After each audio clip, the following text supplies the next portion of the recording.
讲到家人学校的营养午餐，最近是出问题，讲这胖内面有糖、鸡肉过期，甚至是卡马豆的标示无正确等等。家人市政府对良兴菜市场记点，而且该罚1000块违约金，要求改善。不过市政府也坦白讲，现有的记点处罚机制，这罚的金额上过低，业者根本袂惊。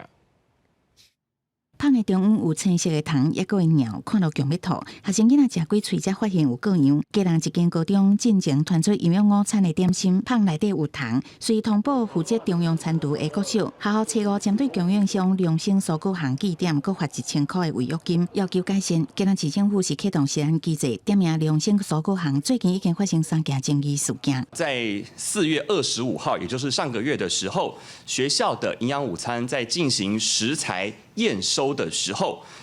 又再度的发现了鸡肉过期的严重事件。在学校里面有发生任何的状况，我们都会详实的记录在午餐的记录上面。然后我们在开会的时候会把这些相关的资讯提供给我们的委员，他们来做尔后他做一个评选的时候的一个参考资料。良兴蔬果行是一寡家人学校合作真侪年的供应商，煞突出3届，包括头马豆飘头无实在，也甲伫学校营养师验收实在，掠到鸡肉过期，学校第一时间要求退回处理，嘛通报市政府相关单位对查把品来源确认过期肉无进入学校。毋过家人市政府坦白讲，即卖记点处罚机制，罚金伤少，无人会惊，解除契约嘛有困难。解约要看当时学校端跟那个厂商所订定的一个条款。那目前的话，以物质的部分，原来在合约里面的话，只有是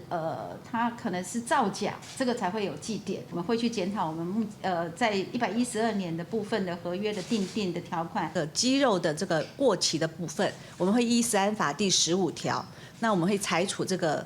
合约供应商6万块以上的罚款。家人市政府这个良兴蔬果行较早资本额敢若25万，是安怎会当标到将市政府时期业外的营养午餐标案？为了守护学生囡仔营养午餐的食安，嘛要定出自治条例，阻止有问题厂商进入校园。记者综合报道。